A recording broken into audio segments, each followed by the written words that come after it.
Oscar time. It is Pub Talk. Wait, hold on. This isn't the prediction stream? 23 categories.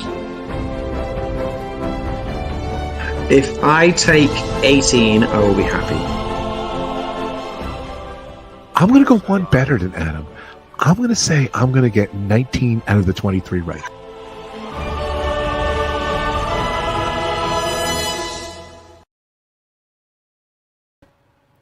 And the Oscars have been presented. Did Rob go one better than Adam? Did Rob get 19 out of the 23 right? Let's find out. Joining us tonight on Adam's Land, and welcome everyone. Welcome to the pub. This is the Oscars 2024, the 96th Annual Academy Awards results, recap, and reaction show. And joining me in the pub tonight is Mr. RobFuz. Hi, everyone. What's going on? How you doing, buddy? You good? I'm good, yeah. I'm just trying to set up stuff over here. Sorry. No, I'm like all good. Nostradamus on that what's it called? On that intro. Well, let's see how you got on. Let's see how we Also did. joining us is Brandon. Welcome in, Brandon. How you doing, buddy? I'm just kidding. Hey, everybody. I'm That's just awesome. Ken. I've got pink bubbly for the Oscars in honor of Ken. So I'm drinking That's pink nice. bubbly because I'm also just Ken. All of us are just Ken because Hey, I'm just Ken. I'm just Ken. And, you know, I think that was... My name's Ken, and so is yours. That's right. It was, and we will get to that. That I think was one of the moments of the night. But yeah, so we'll get Easily, to yeah. that. We haven't got a lot of time tonight. Dan is going to try and join us if he can, but he's got some stuff going on. Good luck with that, Dan. And if you can join us, Yeah, great. good luck, If you Dan. can't, no worries. But yes, we are live. We're going to do our recap, results, reaction show. Normally, when we've done this over the last couple of years, we've kind of started off with a bit of red carpet coverage as well. We don't need to do that tonight because we actually did the red carpet live show last night. Very pleased to say that there was actually a return of the red carpet this year, Yes, not the champagne I carpet agree. last year, which was a major disappointment. So So, dumb, I return of agree. the red carpet. There was a fall on the red carpet. I'm not going to show that. You know, nobody needs to see somebody falling over. Who you know, fell? just I being- didn't know that. yeah, somebody fell. I can't remember who it was actually, but yeah, there was an accident on crazy. the red carpet. I think there quite often is actually. One of the highlights though was seeing. Obviously, you get all the interviews with lots of people, and I thought it was lovely that Robbie Robertson, who is the composer, Scorsese's longtime collaborator for Killers of the Flower Moon, he unfortunately passed away before the film was released and got a posthumous nomination. And his daughter and grandson were there to honour him, and that's nice. yeah, in his place. So I thought that was quite lovely. So yeah, it was a great year for movies, a great year for the Oscars. Like we always talk about this, and I know Rob will quite often say, not a lot of great movies this year. It's become Rob's running sort of slogan. Actually, on reflection, having watched 39 out of the 53 movies this year, I will say I enjoyed a lot more of them than I thought I was going to. There was some really good ones in there this year in the different categories. So Kim and I were kind of talking about the ones we enjoyed earlier, and it was like, oh, do you know what? Actually, I remember enjoying that one. I enjoyed that. You know, some of them, even in the understated categories, I think I enjoyed more than I was expecting. So yeah, it was a great year. Obviously, everyone talked about the Barbenheimer thing, $2 billion taken at the box office for that, but there was some great understated movies as well. It took $2 billion at the box office. Sorry? $1 billion. Yeah, $2 billion. That's right. Yeah, that's absolutely right. Obviously, the show started off with Jimmy Kimmel giving an opening monologue. It was actually a good monologue. I watched it, but I thought there was a bit that fell a little bit flat last night. We all talked about it, where Jimmy took he made a joke at Robbie Downey Jr.'s expense. He always makes a joke at quite a few of the nominees' expenses, and maybe one of the jokes didn't land. I think a few people thought that whole moment fell quite flat, but actually, on reflection and having watched it back today, it was received better than we thought. Although one of the jokes was still a little bit, but then. There was a very sort of sincere and heartfelt moment where the whole place gave a standing ovation because they brought out a lot of the crew and the grips and the runners and people like that, the film crews who stood by the writers' strike and the SAG strike, and supported their comrades in the film industry, and they got a standing ovation from the filmmakers, and I thought that was a really nice touch and a great way to finish the the opening monologue. There's another strike coming up that Kimmel actually mentioned. Is I don't remember which departments, but a few years ago there was another. It happened. I think it was during the pandemic, and there was another related strike for a lot of different production teams. And That's right. So now the deal they reached back then only covered them for I think 3 years. So now they're having to either strike again or reach another deal really quickly. Or reach another deal, yeah. And they did say, obviously, the filmmakers would stand by them while if any strike action was necessary. Another thing to come out of the opening monologue was they did announce that there will be a 24th awards category to be presented in future Oscars. I don't think that starts next year. I believe it's for films that actually are released from 2025 onwards. So we're likely to see the new category for achievement in casting to be presented in 2 years' time, and from 2026 onwards, I believe, is when we will first see that. So how we get that award? The casting director, Yeah, the casting directors. Yeah. So we need a 25th category because they made a huge acknowledgement to them. Ryan Gosling and Emily Blunt. Yeah, we'll get to that because that's in my notes a little bit further on. But yes, absolutely, there does need to be a 25th category. We will rattle through because Rob and Brandon have only got a short amount of time tonight. But yes, we will rattle through the first award of the night, and this is one of the bigger ones. I'm not going to play these for every category, but I'll try and play them for the bigger ones. So the first, we always get a performance award, and the first award of the night was...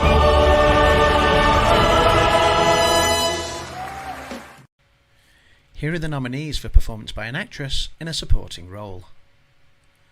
Emily Blunt for Oppenheimer. Danielle Brooks for The Colour Purple. America Ferrera for Barbie. Jodie Foster for Naiad. And Divine Joy Randolph for The Holdovers.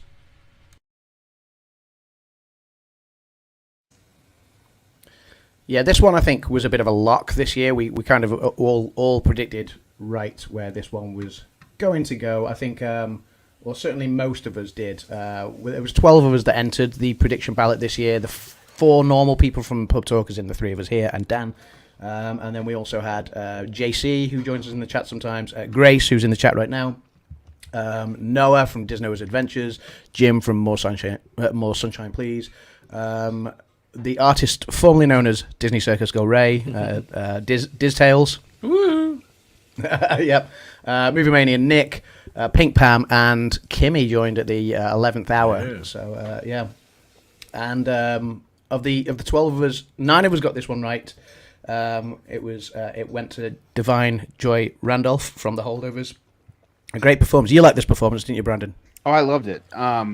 Like in terms of holdovers, Oppenheimer, I think, as like I said, like I was messaging with you guys about it last night. Oppenheimer as a whole, I think, is my favorite out of this whole thing. But as far as a grounded film, holdovers, like every nomination / win it got, I guess this was the only one. But at least every nomination it got, it deserved a nomination there. Holdovers was fantastic. So that being said, Divine Joy Randolph, man, definitely deserved her Oscar, and her speech was freaking incredible. Yeah, absolutely. I agree. It was a great speech to start the night. Very heartfelt, very passionate.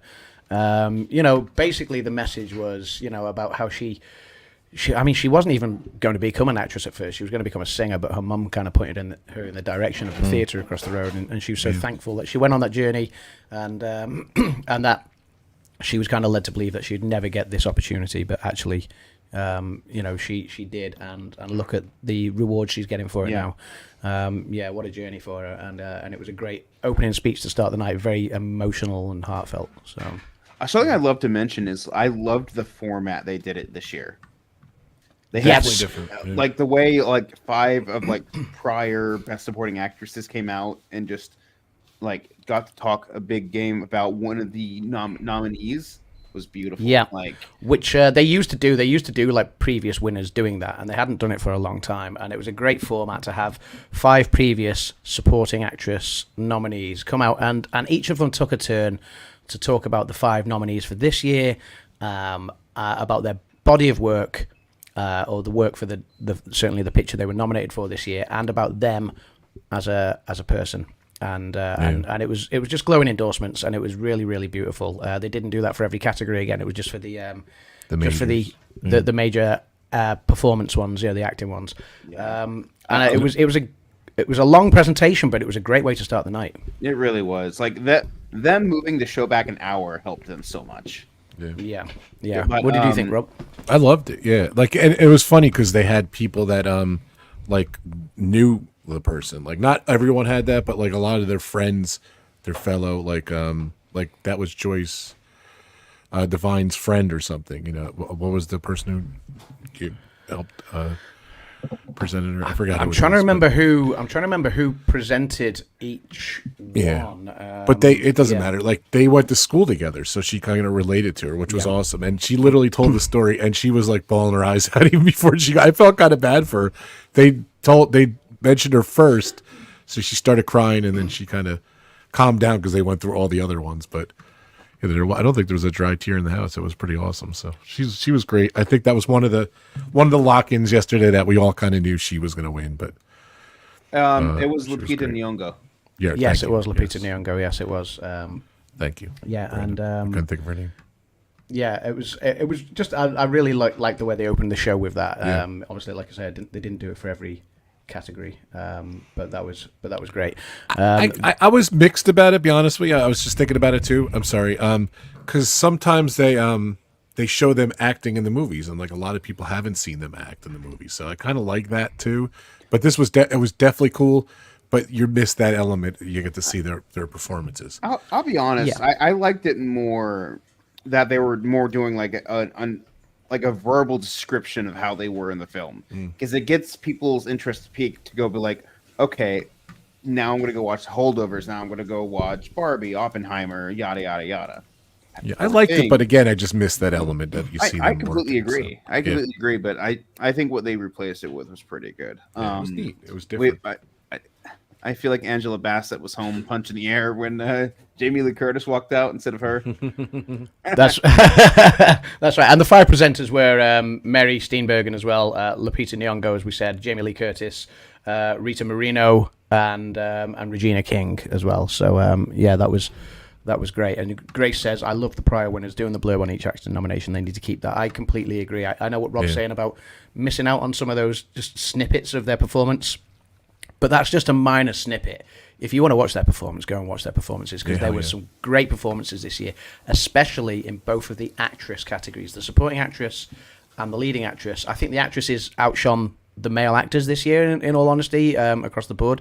That's not to play down the contributions of the male actors. There were some great ones, obviously Cillian Murphy, Paul Giamatti, and others. But yeah, I think if you want to see the performances, they're all well worth a watch this year. Paul Giamatti crying for Davine was so nice. Yeah, and him helping her up on the stage as well, which he's done throughout award season, which is just he's a gentleman, and a great guy. The next category of the night was for short animated film.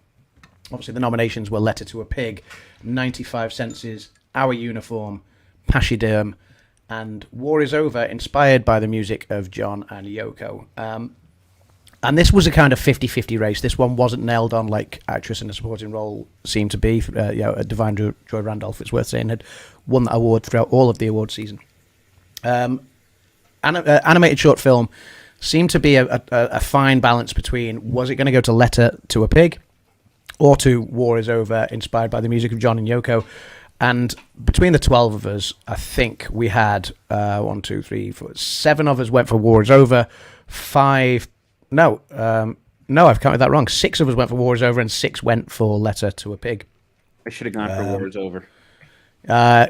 So War is Over took that award, and it was great to see John and Yoko's son on the stage. He looks like John Lennon as well. He was there on the stage, and he gave a shout out to Yoko, who just turned 91, and it was Mother's Day in the UK yesterday as well. That was a running theme with a lot of the acceptance speeches, because last night I think there was. I think I saw more Brits on an Oscar stage than ever before. Totally. Yeah, and there was a lot of Happy Mother's Days going about. Sticking with the animated films, the next category to be presented, the third one of the night, was the animated feature film category.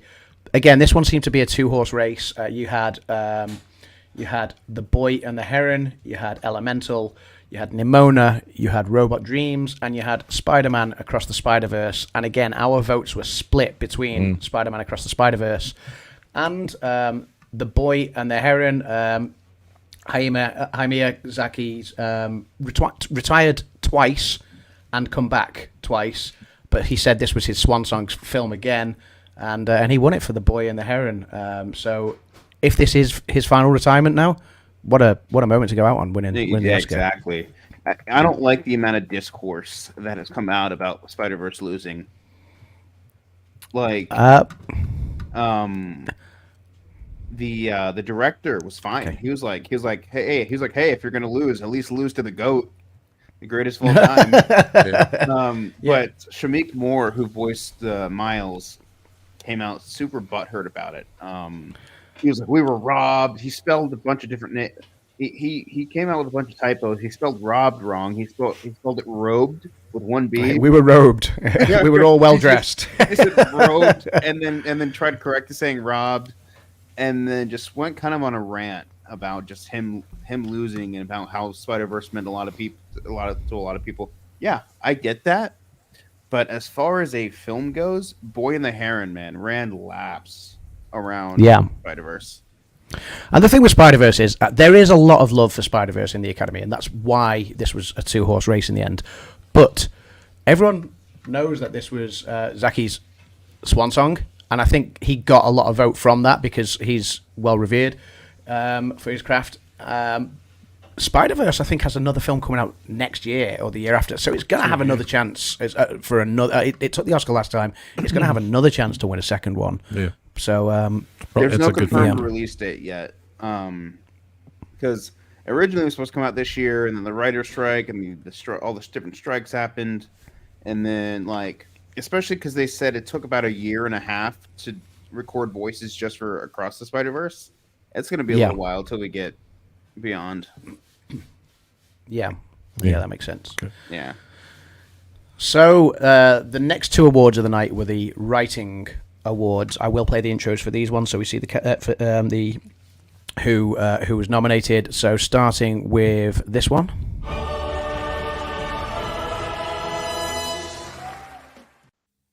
Here are the nominees for writing: Best Original Screenplay, Anatomy of a Fall, The Holdovers, Maestro, May December, and Past Lives. I thought that was a great category. May December was talked up a lot earlier in award season, and that turned out to be the only thing it was nominated for, and that's maybe the weak link of those films. But other than that, I mean, Anatomy of a Fall is a really well done film. It's a French film, but it wasn't listed in the international feature film category. It won the Palme d'Or at Cannes. Very well performed with Sandra Hüller in it. And a great story. The Holdovers, we've all mentioned that already. We love that film. It's a comedy drama, really, really well done. The storytelling in The Holdovers, I think, is great. Maestro, I wasn't massively enamored with Maestro. I thought the story kind of it didn't go in the direction I was expecting it to, but I can see why it was well lauded. I think it won 7 nominations in total. And Past Lives was a very understated film. I thought it was fantastic. You were a big fan of Past Lives, right, Brandon? Yeah, I love Past Lives. I think the only two, anything that's Best Picture nominated, I think, except for Zone of Interest and Anatomy of a Fall, I was huge on. So, Past Lives was great. I feel like it deserved some kind of recognition at the Oscars other than just a nomination. It would have just been really hard to find where it would have fit in that. Yeah, no, that's fair. Obviously, the award went to Anatomy of a Fall, which it had done throughout award season. If you guys haven't seen it yet, it's not a fast-paced film. But it's a film that I think keeps you on your toes and guessing throughout, and it's so well done, and it leaves question marks at the end, which I think is great because it makes it thought-provoking. So yeah, it was really well written by Arta Harari and Justine Triet, and like I say, it won the Palme d'Or at Cannes, so a well-worthy winner. Most of us went for Anatomy of a Fall, although a couple of people went with Maestro, Past Lives, and The Holdovers as well. So, I'm glad I switched up on last week to Anatomy of a Fall. Yeah, that's right. Yeah, because I think originally you went. I went Holdovers at first. Holdovers, yeah, that's right. Yeah. Can we quickly mention, speaking of Anatomy of a Fall, Messi the dog? He was Messi awesome. the dog, who was there in the auditorium and stole the show for times last night. Rob? No, the dog was waving. So. Oh right, okay. I thought you were waving because you wanted to say something. So yeah. Was even clapping. They didn't film that dog, live, by the way. I saw the them dog film it applauded. earlier. yeah. But no, it was great to have to have the dog as part of the. It's worth noting as well, actually, at Cannes, there was an award presented to the dog from the film. That's great. From Anatomy. Was it called the Palm Dog, Kim? Was that what they called it? Something along the So like where the film won the Palme d'Or, that won the Palm Dog, or something along those lines. It was it was quite cute. So he was a star. So performance by an animal. So like I said, he was like the donkey last year. So I'm sorry. Yeah. So he went and pissed on Matt Damon's. We're getting to that. We're getting to that. Yeah. The star at the end. We could talk about it. Yeah, they showed him at the end too. Sorry. Sticking with the writing categories.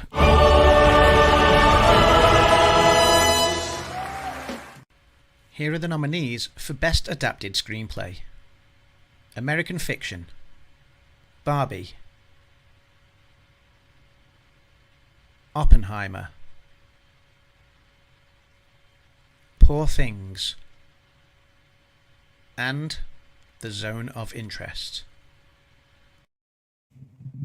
By the way, I'm in the lead at this point. So You are in the lead at this and point, movie Rob, media yeah. Nick, I think so. Yeah, you were in the lead at this point. Yeah, this was another great category. American Fiction, fantastic storytelling. Barbie, I think it was always going to be in there. It had a serious undertone to it, of being a commentary of patriarchy and feminism and things like that. And then Oppenheimer, what a story. Poor Things, again, a very bold piece, a very bold film, but a great storyline to it. And The Zone of Interest was a story that definitely needed to be made and told, I think, as well. So this one, I think only 4 of us went for this one, so more people got it wrong than right. It was American Fiction that took the prize. I thought Cord Jefferson gave a really great speech. It was a passionate plea for, because the film industry is so risk averse, and he kind of said, well, it's such a risk averse industry that people just don't get their films made. Even Oppenheimer struggled to get their film made to begin with until Universal stepped in. But he said, but the truth being told is, studios take gambles on $200 million movies, which some of them don't pay off. And he said, so instead of making one $200 million movie, why not make 20 $10 million movies, or 50 $4 million movies? And it was just a great passionate plea to acknowledge the underdog, the smaller industry, the indie filmmakers. And I loved that speech. It was his directorial feature debut, and he got an Oscar, and I thought that was great. Because he brought up a great point that literally the next Scorsese is out there, the next Steven Spielberg is out there. Absolutely. Because I saw a thing that somebody talked about during the writer's strike is some of the best written movies don't ever get made. Somebody who has to send it to executives to read through.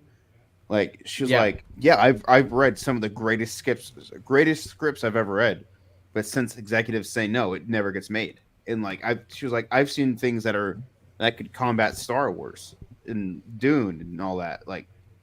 And it's just a shame that movies like that don't get made. Yeah, I agree. Yeah, so it was a great plea, and like I say, I thought it was a worthy win. American Fiction was probably one of my favorite films of the year, actually. Looking back, like American Fiction was superb, possibly my favorite out of the Best Picture nominees.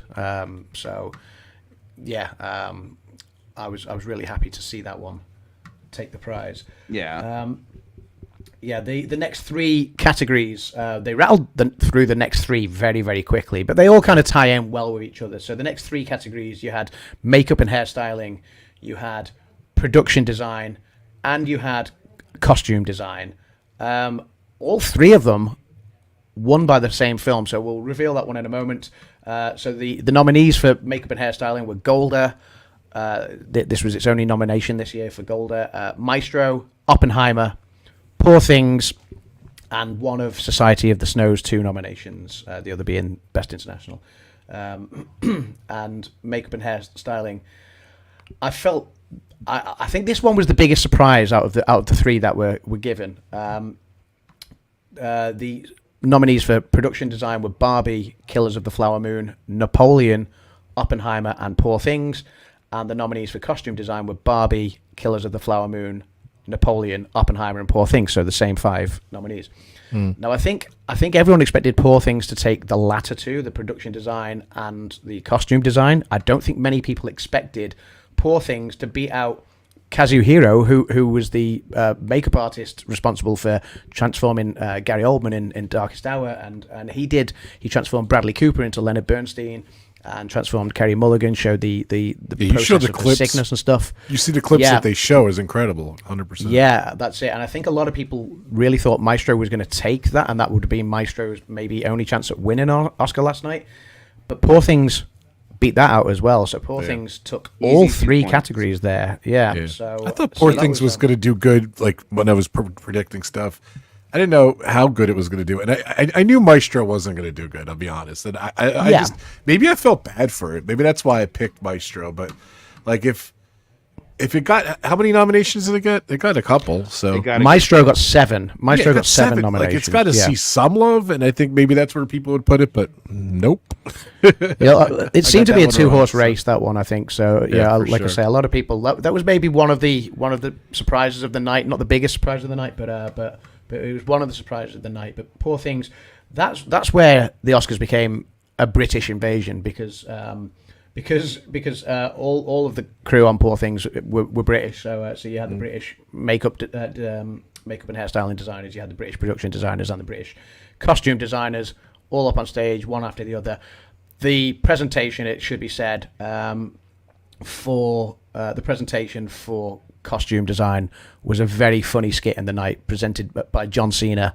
It was one of the highlights of the night straight away. So I don't think it was something anyone expected, but it was so well done. I thought it was done in really good humor. Well worth watching.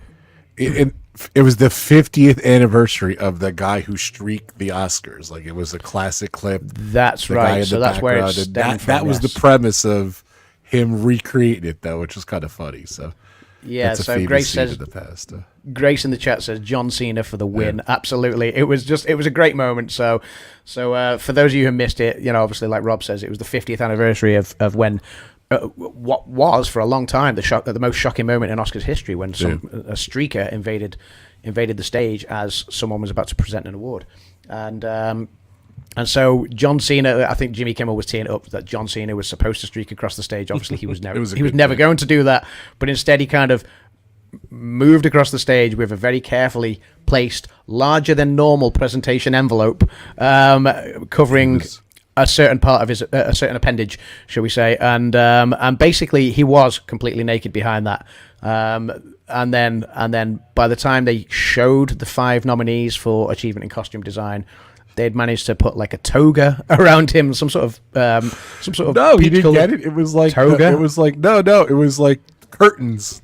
They wrapped around him. That was it just a set of curtains? It was like a set of curtains. Oh yeah, but I saw behind the scenes. I've seen a lot of behind the scenes of that. Like, he had like he had obviously so there was no costume malfunction. He had stuff under the envelope, and then Yeah. it got dark, and they ran out and threw the curtain on him, and they ran away. Like, and then he was pretending like he put it on. It was a really cool clip, the behind the scenes clip. So, but I love it, our private chat during the event.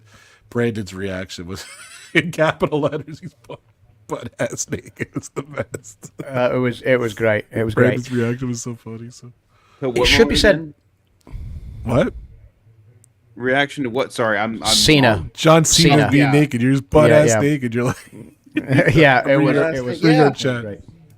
It's great. It should also be said, before that trio of awards that went to Poor Things, you had your first musical performance of the night, which was Billie Eilish doing What Was I Made For, which I thought was a really classy and elegant performance. The staging was stunning, and it was an interesting place where they had the orchestra this year, because normally the orchestra's, it's been in the pit before, in front of the stage, it's been under the stage, it's even been down the street in a different studio in LA. That's crazy. This year it was above the stage, kind of further back, and it was great because you just kind of, the window opened to reveal big where the circle, orchestra were. Yeah, and it was beautiful. I thought it was a great performance by Billie Eilish. Straight after the costume design one as well, you had the next musical performance, which was Wazazi from Killers of the Flower Moon. Wazazi, a song for my people. Entertaining and very passionate, as you would expect from Native American performers. Although I wasn't quite sold on the staging for that one, because they performed it in the round around a big drum, which I guess is how they would perform it in any normal environment situation. But on an Oscars stage, when half of them have then got their back to the audience, it was I think a little bit of it got lost, unfortunately. But yeah, it was great to see the live performances from the performers who actually did the songs for the movies all at the Oscars last night. They did a lot of stuff, and it was one of my minor complaints is right, like, it's a commercial, and then like cut to like the clip from the movie, then cut to like the songs. Like, they cut to this song. I had no clue it was a nominated song, which was bizarre.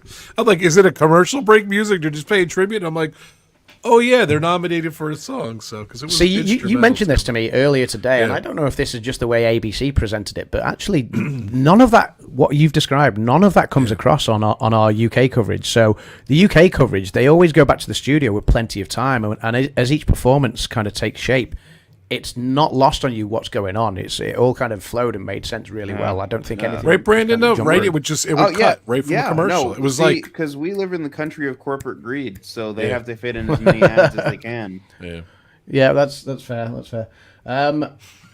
So we'll move along to the next award, which was for international feature film. I think this one was more of a lock in the night.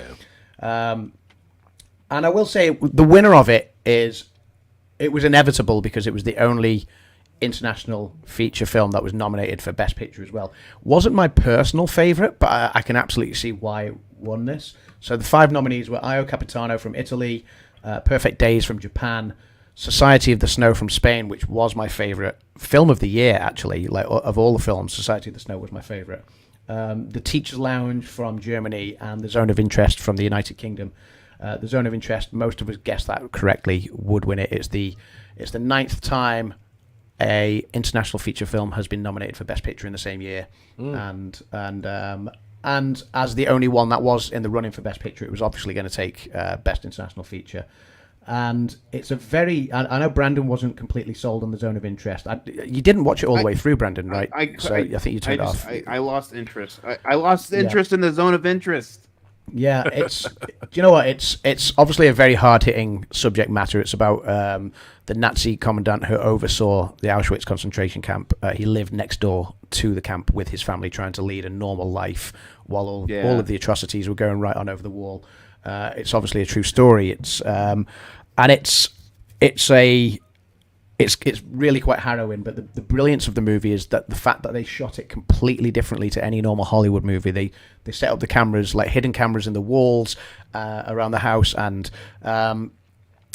almost like a Big Brother style, sort of reality TV style, just to let the actors just play out things without stopping and starting, redoing scenes over and over. They just wanted them to lead a normal life. That's crazy. While the sound played out the true story. And we'll come to that later on. But it was tough to stay focused just because of that style.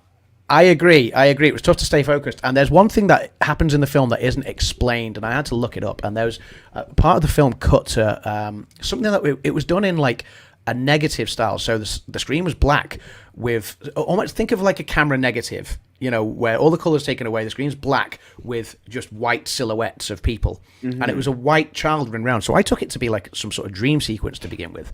And it happened 2 or 3 times in the film. And this white, very white sort of silhouette of a person, a small child, was running around with apples, putting them places. And when I looked it up, actually what it was, Jonathan Glazer visited Auschwitz many, many times in the writing of this film. And he almost stopped because the subject matter was way too heavy for him. And he admitted that he almost gave up on it. But then he actually got to speak to some of the people who live in Poland, near Krakow, near the Auschwitz concentration camp, and who lived there during the war. Wow, that's crazy. And there was a bit of a Polish resistance going on at that time. And the children of the area would go out late at night, and I'm talking sort of midnight, 1 a.m., 2 a.m., 3 a.m. The children of the area would go out under the cover of darkness, would pick apples from the orchard, and would place them around a lot of the working sites where the prisoners at the concentration camp had to go to work, so they had something to eat because they knew that they were being treated so badly there. And when Jonathan Glazer got to meet and speak to survivors of this, like those children that actually did that, who are now obviously in their that's interesting. 90s, it's what gave him restored hope and belief and confidence in humanity. And he was like, this is why I'm going to make the film, and this is who I'm going to dedicate it to. Jonathan Glazer obviously won that award last night. It was a very solemn speech about the Holocaust and then things like the ongoing conflicts in Israel and Palestine right now. But he dedicated his award to the lady that he met, who was one of the children who did that for the prisoners. And I thought that was a beautiful moment. So and it's just those little deep things that actually, for me, I agree, Zone of Interest was a weird film to watch, and it's not something that I'd go out and say was one of my favourite films or anything like that. But other people have said it is their favourite film, like other pundits that I've seen doing some of the Oscars coverage. And I think it's because of the little nuances like that. And I think, okay, well, it does kind of, it gives you a greater appreciation for it, certainly, I think. So yeah, Grace says Brandon zoned out of interest. yeah. So, but yeah, I'm 8 correct at this point out of 9. 8 correct out great. of 9. And you were 7. So I think I was. Brandon was 6. Everyone was doing good. I was nervous. We were doing great at this really point. Good. Movie Mania Nick had dropped away, so he'd been in an early lead with you, Rob. I think he was 5 of 5 at one point, but then by the time you got to 8, Movie Mania Nick was still on 5. So he'd got the last 3 wrong. But that was international feature. The next award presented was one of the big ones again, so we will play this one.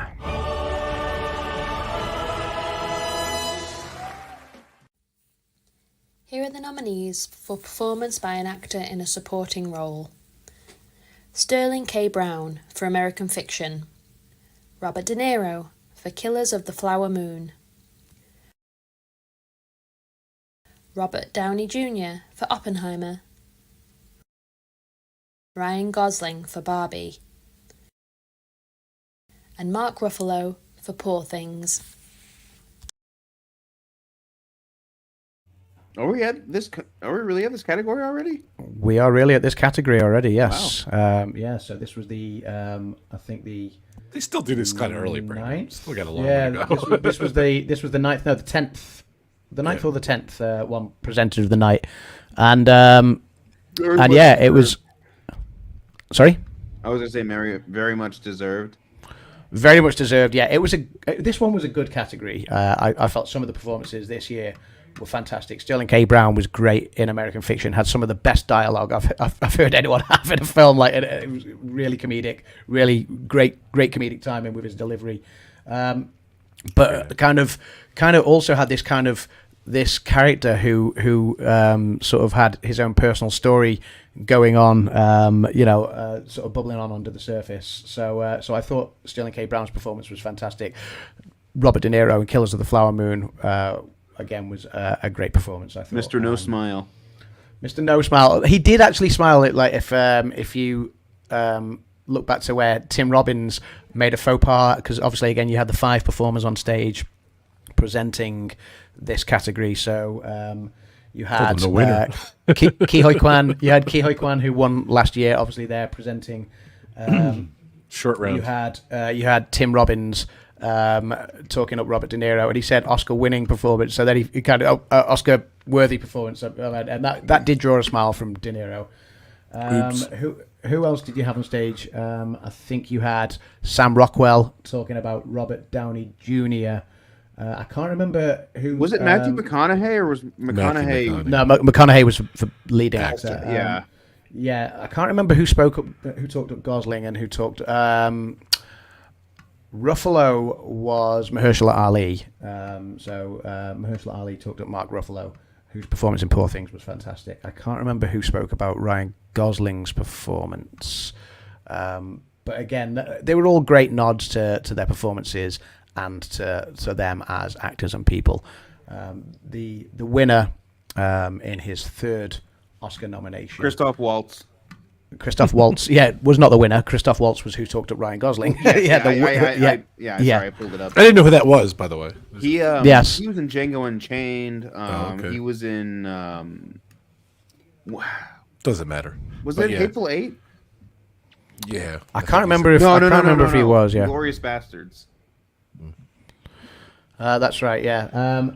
The winner was Robert Downey Jr. That was Robert Downey Jr.'s Everyone third picked Robert Downey Jr. Oscar nod. We all went for him. I think that was a lock. He'd won everything across awards season. So it was his 3rd nomination, his 1st win. I thought that was great. And I think that was I think just before that was where we had the skit that you were talking about, Brandon, earlier, where it was a skit between Emily Blunt and Ryan Gosling about the Barbenheimer rivalry, which was really well done. Funny. Just the way they kind of took little pop shots at each other, all in good jest. But actually, it was then to give a great nod to the stunt performers, who seem to always get overlooked in every award show, in every award season, apart from ones dedicated to stunt performers. And I think that's a category that does need to come in the future. I think if they were to up the Oscars to 25 categories, the next one to come in after casting is going to come in a couple of years' time.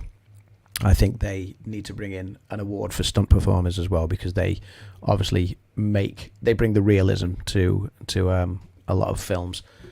So that was a great moment, and then obviously Robert Downey Jr. was presented with the award. Grace says, "I hope Mark Ruffalo wins an Oscar in the future. I think he's a fantastic actor." Yes, I agree, 100%, Grace. Robert Downey Jr. seemed cranky all night. I don't know. He just seemed cranky. That's Robert Downey Jr. I didn't love his speech. He seemed cranky with the monologue. He seemed cranky walking out doing interviews. Everyone did interview at ABC, but he just walked by. I think that's just Downey's persona. He actually took the monologue. He took I the really monologue liked him, jibes in his stride, and he was seen hugging Kimmel at the end of the night. So nothing perturbed him. I like Robert Downey Jr.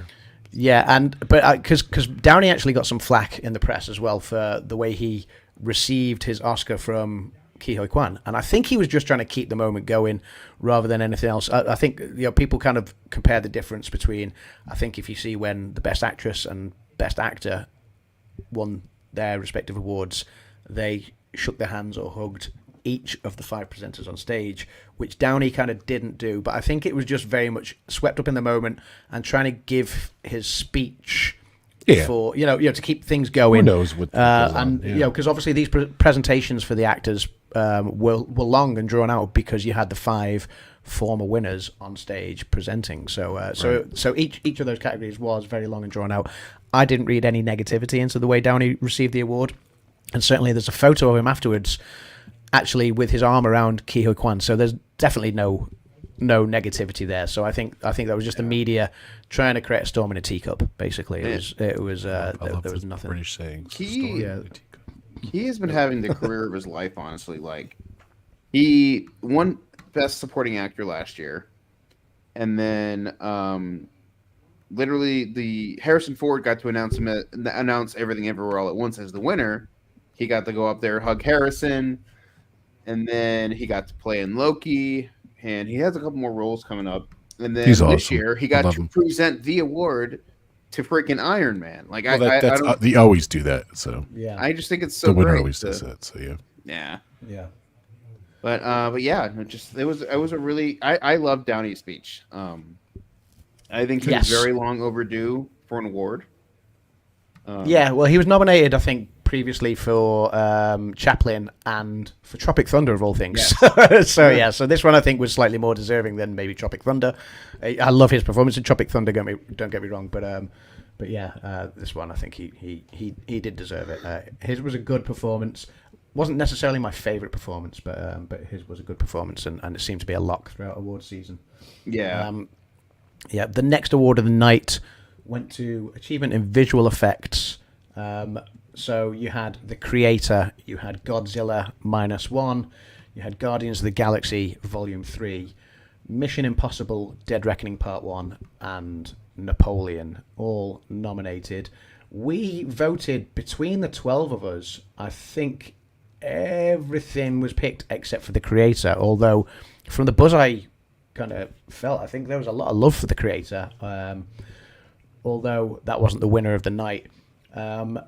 The winner of the night was Godzilla -1, which was a very impressive film done on a very low budget, and I think that's why the So Academy, it the looked Academy, the film is huge in America as well. So, and I think that's why the Academy kind of went with it. I think it was the achievement of what they did on such a micro budget.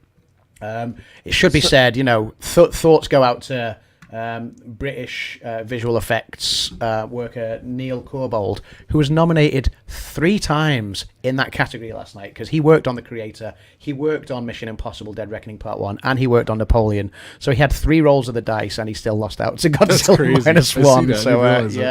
So, something that I didn't like is that they kind of played them off early. Like there was an evident language barrier, and they were trying their best to like deliver the speech in English, and then just like I hate to say it, but like somebody who gave a political speech like 3 awards down didn't get played off. They kept their speech going, but Godzilla They had a lot of people on stage.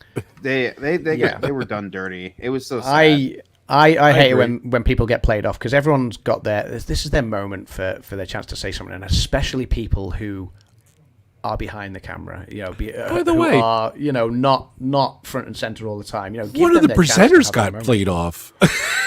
It was bizarre. They? One of the girls, I forget who it was. So. Oh, right, okay. They went a little long. She got played off. I'm like, a presenter? I don't remember that. I remember when they tried to play off Matt Damon years ago, but that was a Jimmy Kimmel skit. So, I forget who it was. The girl, what's it called? I'll think of it. What it is. They need to do what they did with the SAG Awards and just put all this at streaming, to streaming. So there's no worry about running late. There's no worry about them having to get played off. Yeah, and it's just so much smoother. But it'll never go to streaming because of the adverts are huge. I think the adverts are big. This is the Super Bowl of movies. Yeah. It's the Super Bowl of movies. Obviously, the adverts aren't as pricey as they are for the Super Bowl. I did read a stat on this the other day, and I can't remember it, unfortunately. But I think it's something like the revenue on this it's the second biggest telecast commercial sort of revenue behind the Super Bowl. Although it's only maybe sort of 30% of what an advert might make on the Super Bowl. Yeah, their ads, there wasn't. I don't think there was a single ad that didn't have a Hollywood grade super actor in one of their commercials. Yeah, the VFX was presented by a reunion of Arnold Schwarzenegger and Danny DeVito. Yes. They worked together for Twins. Although they didn't come out and discuss Twins, they came out and discussed how they were both villains from Batman, and they, obviously Danny DeVito being the Penguin in Batman Returns, and Arnold Schwarzenegger being Mr. Freeze from, I think it was Batman and Robin, and they both talked about how Batman ended them. And of course, in the audience was Michael Keaton, and I love the sketch. I know he wasn't Arnie's Batman, but he was obviously the Batman in attendance, if you like. He was Danny DeVito's Batman, and they're kind of looking out for him. Go, where is he? He's here somewhere. And then they're calling him out, and Keaton plays along in character. sort of, It was sort funny, of he was giving like, them "Put 'em grimaces and come on, yeah. Come And on, it was yeah. brilliant. It was so well done. That's It was great. again It's another hilarious, just a hilarious little skit of the night. So yeah, that was great. Danny DeVito and Arnie stayed on stage to then also present the award for film editing, which I think everyone kind of guessed this one. This seemed a lock. Everyone was an easy one went with and that one was for Oppenheimer. The nominees, were Anatomy of a Fall, The Holdovers, Killer of the Flower Moon, Poor Things, and Oppenheimer. And Oppenheimer won the award for editing. The editor was tall. She was taller than Yes. Schwarzenegger. Yeah, But she had Jennifer DeVito Lane. there too, so she looked like a giant. So. Jennifer Lane, yeah, she was about the same height as Arnie, although she was 6'2". probably wearing heels. It should say she was wearing heels as well. It should be said. But yes, of course, she towered over Danny DeVito. But then everyone does. So I think even Kim would tower over Danny DeVito, and Kim's tiny. So yeah, let's go back to the chat. Real Stephen TV says, "Hello, all. I'm late. Welcome in, Stephen. So we'll start the show over, Stephen. And no, that's yeah." I will say it again for another 30 years. Robert Downey Jr. should have won for Chaplin, says Grace, as we're talking. He was awesome. Just going back to the actor in a supporting role category. So the Oscars will never go to streaming, unfortunately, because of the money they'll make in advert revenue and commercial revenue. So, but yes, film editing, Oppenheimer was always going to be the winner. I thought it was one of the technical awards that we fully expected, and Everyone voted for well deserved. Oppenheimer. Yeah, all of us went for Oppenheimer. So at this point in the night, Rob was still out in front on 11. 11. Were you 11 for 11 at this point? Was that the no? You were 11. 11 out of 12. That's right. You were 11 out of 12. It's crazy. So so you'd got one wrong by that point. I was second on 10.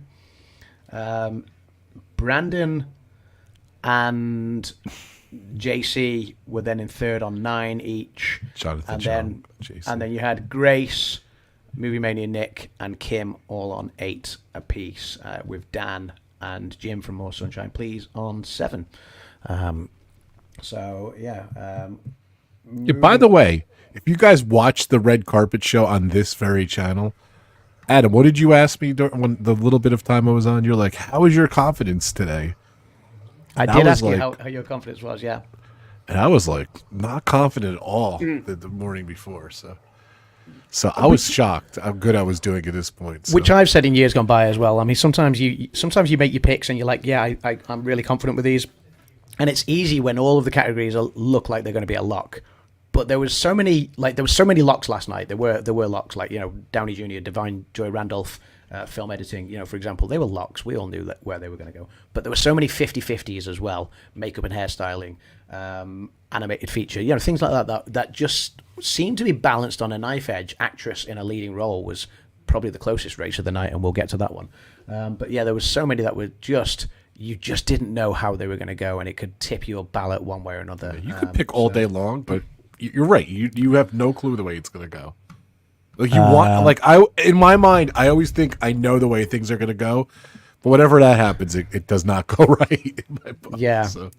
Kay says, I think I'm the only one not taller than Danny DeVito. Okay. So, speaking of Danny DeVito's... 10 feet tall in my book. Yeah, I did make a note and a joke because the next musical performance of the night that came on was it was from American Symphony, the song It Never Went Away. Although it felt like a really short performance. I kind of joked and said it felt as short as Danny DeVito. It was really short. That was an abbreviated song. Yeah, I think they did. Was that the Jennifer? Was that the what's it called? That was from American Symphony. So that was who's the American Symphony is. Is that Diane Warren? Or is that what? No, that's from Flaming Hot, Diane Warren. So I have no clue who these songs are. Yeah, so American Symphony was a documentary film. And it was John Baptiste, so it's showing him kind of getting ready for the Grammys and things like that, but also while supporting his wife, because I think his wife was battling cancer at the time as well, and so it was quite a heartfelt story, but obviously one of his songs, because he's a composer and a musician. I didn't even know that. That's interesting. Yeah, and there's so much. You can't know everything. It's just so much. You know what I mean? So yeah, no, absolutely. So. Yeah, so Grace rather says, yes, a lot of 50-50 choices, quite a few were this close. Yeah, absolutely. So, but yeah, so John Baptiste did his performance before the documentary categories were awarded last night. Now, the documentary subjects are always a little bit hard-hitting. So I thought they did a great skit again before the presenting of the awards, where they were talking about... you had America Ferrera and was it? Oh, what's her name from Barbie? Kate. Kate McKinnon, was it, or something like Yeah, that? that's her. Yep. Yeah. So yeah, they came out and presented the award for documentary short and documentary feature, and they were talking about past great documentaries, but then they obviously made a joke that Jurassic Park was a documentary, and it was just a really fun skit that they looped Steven Spielberg into as well, and it's really entertaining, and it just brought some really, I think, much needed light-hearted humor leading into a category where you're presenting for a couple of very hard-hitting awards. So documentary short was between the ABCs of Book Banning, The Barber of Little Rock, Island in Between, The Last Repair Shop, and Nine Eye and Wipo. Nine Eye and Wipo is a great, fun little documentary, it should be said. The ABCs of Book Banning is something that will really infuriate you if you care about your child's education. Like, you know, it's one that's on Paramount Plus, and I think this race was between the ABCs of Book Banning and The Last Repair Shop, and that's where our votes all went as well, was on those two. Except mine. Apart from Brandon's, who went with Nine Eye and Wipo, yes. They were cute. They were on the red carpet.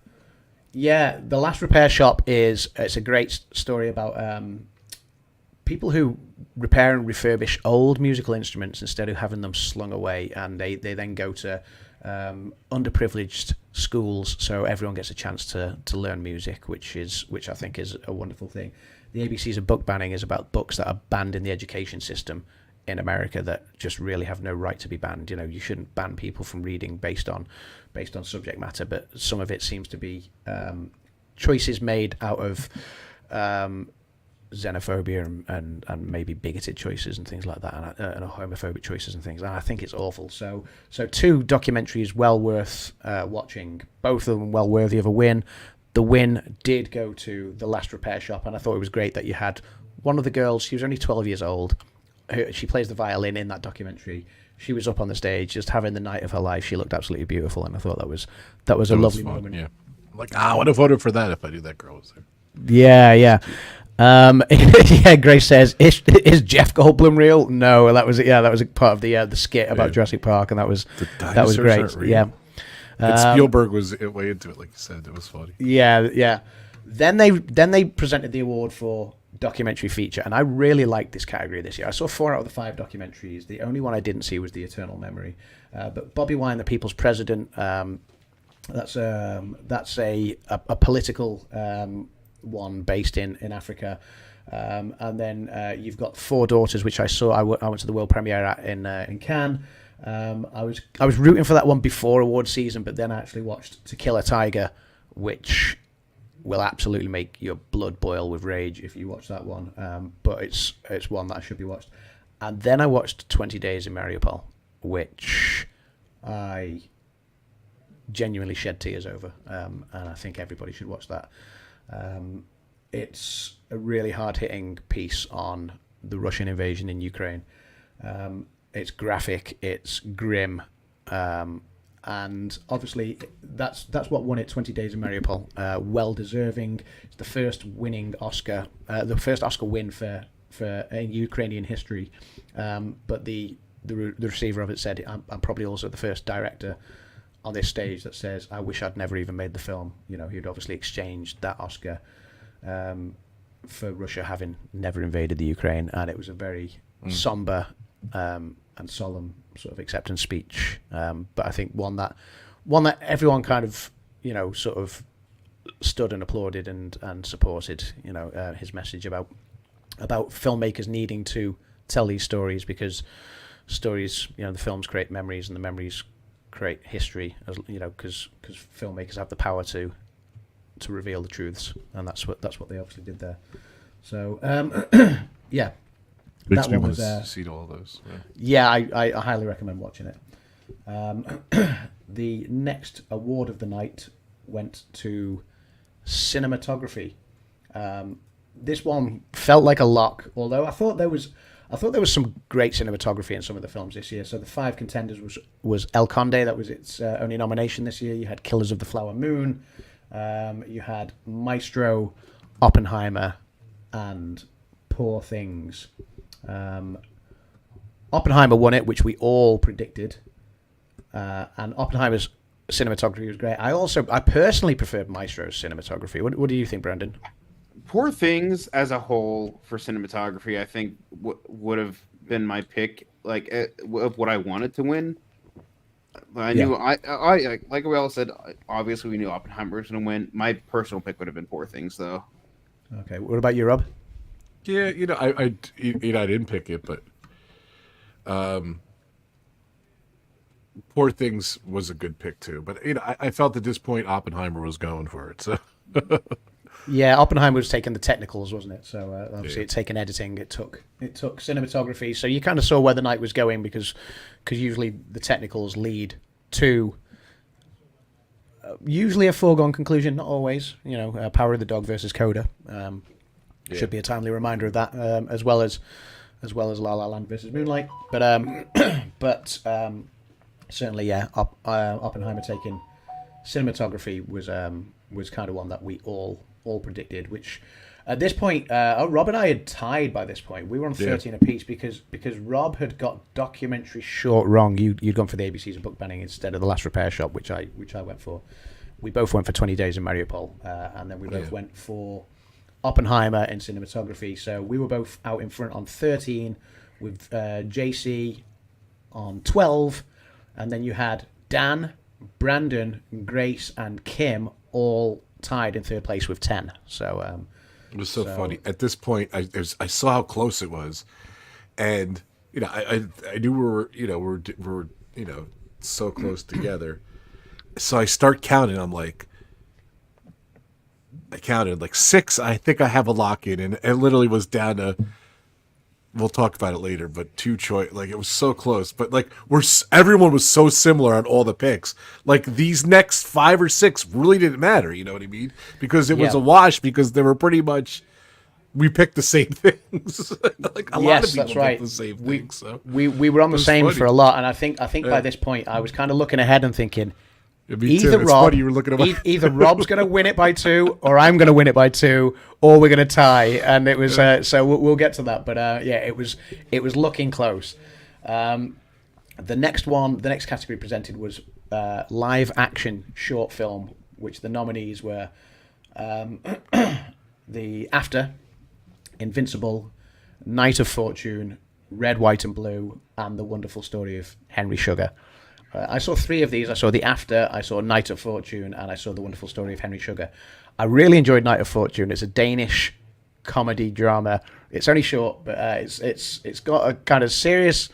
A really somber undertone to it, but it's very comedic, and it does make you laugh. So I really enjoyed Night of Fortune. If you ever get a chance to watch that, it's not going to take up much of your time, but it's well worth a watch. What's that on Netflix? But, I think it was on the New Yorker that I managed to watch it. So online. So, but The Wonderful Story of Henry Sugar, that's on Netflix. Wes Anderson's first Oscar win. He's been nominated 8 times in 22 years. That's crazy. And he finally wins his first Oscar. He's made some very long films in the past, but he makes something that's only 39 minutes long and wins an Oscar for it.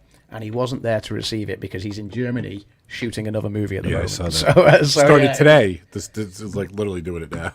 Yeah, so it's gutting that Wes wasn't there, but congratulations to Wes Anderson. I think it was well deserved. I thought The Wonderful Story of Henry Sugar was really good. Obviously, great filmmaker. He had a great supporting cast working on that as well, including Benedict Cumberbatch. So, did you watch that one, Brandon? I didn't get a chance to. I knew all about it though. I think that was the only one I knew all about. Had so many big stars in it. So yeah, it was very cool. I saw it, and I don't really like him at all, but it was really cool. Not really. No. I see. He's one of my favorite, like weird kind of directors. He's weird. his film style is very different than like everybody else's. That's fair. That's fair. Did you see that one, Rob? Or? I did, yeah. I just said I really liked it. Yeah, You like really I said, did. I don't really like him, but I think we talked about it somewhere in one of our streams that Ronald Dahl or whatever. I don't know. Roald Dahl. Roald Dahl. I didn't know it was his Roald Dahl, story, yeah. which is interesting. It's one of his stories, yeah. And of course, Roald Dahl has been responsible for The Witches, for the BFG, for Matilda, for Charlie and the Chocolate Factory. Yeah. So, sure. so yeah. That was that one. The next performance, the next musical performance of the night was the Diane Warren moment of the Oscars, you know, where she had her song played, which was from the film. Was the song called Flaming Hot, or was the film called Flaming Hot? I think the song was called The Fire Inside from Flaming Hot. No, I'm not reading the. This is not the awards. This was the performance. So that was the next performance of the night. I'm sorry. Again, it was a Fire Inside. Fire Inside from the film Flaming Hot. Yeah. Sorry, bud. Again, it felt like a short performance, but I think we all know why this was a short performance, and we'll get to that. But yeah, so that kind of came on. It just felt like that song kind of stuck out like a sore thumb compared to all the others this year. It wasn't nominated at any other awards shows. It was only nominated at the Oscars. I think the Academy's just going to keep on nominating Diane Warren until she finally wins an Oscar now, because that's her 15th nomination. And I think that was it her 8th in the last 9 years or something along those lines. Yeah. And, 7th in a so. row or something like 7th in a row Sure. or something. And yeah, she's got to be due one at some point. But obviously when you're up against some of the other songs this year, you know, and especially the two that were nominated for Barbie, then unfortunately Diane Warren, I don't think was in with a look in. But that was a performance, like I say. Go on, Brandon. I was going to say, I was really surprised Peaches from the Mario movie didn't even make a short list. Yeah, that's right. Like, yeah, that was surprising. I feel like, as far as just popularity goes, I fully expected that to get at least a nomination for Jack Black to perform. Yeah. But I was surprised. Was that last year? Yeah. No, the movie came out last year. Peaches was nominated at the Golden Globes this year, but it didn't make the cut for the Oscars. So then we went into what was probably my favorite moment of the night, and this was the next award and the next performance. So the next award was for achievement in sound, and this one was probably the biggest shock of the night. We all went, with the exception of one person. No, with the exception of two people, I'll say, we all went for the wrong choice. So achievement in sound, and bearing in mind, sound is a category that's been combined now. It used to be sound design, sound editing and sound mixing used to be the two categories, but they combined it a few years ago. So achievement in sound, the nominees were The Creator, Maestro, of course, a music film, so you kind of understand that, Mission Impossible: Dead Reckoning, Oppenheimer, and The Zone of Interest. This threw my ballot so much. We all went for Oppenheimer with the exception of two people. Pam went for Mission Impossible: Dead Reckoning, and our 11th hour entry, Kim, who we badgered and coerced into actually putting in her ballot, because she wasn't going to do it originally. She did it at the 11th hour. She got this one right, and it went to The Zone of Interest, which I did say on Friday when we made our predictions. I said, I think Oppenheimer's going to win it. I'm going to put my money on Oppenheimer because Oppenheimer had big sound. But I said, the best sound is actually The Zone of Interest. The sound design that The Zone of Interest has. And if you ever watch the film all the way through, I think you'll agree with me on that one. It's the nuanced intricacies that they do to tell the story of this family life, you know, this family trying to lead a normal household life with the atrocities of the Auschwitz concentration camp going on over the wall. It was a very, very, very clever sound design, and I believe personally it's the best sound design of any film since Sound of Metal a few years ago. So yeah, that's my personal feelings of it. So Oppenheimer had big sound, but it wasn't that didn't make it the best sound. Yeah, it was a fuller sound, but it didn't make it the best sound. And just bizarre how I didn't get it though. I don't know.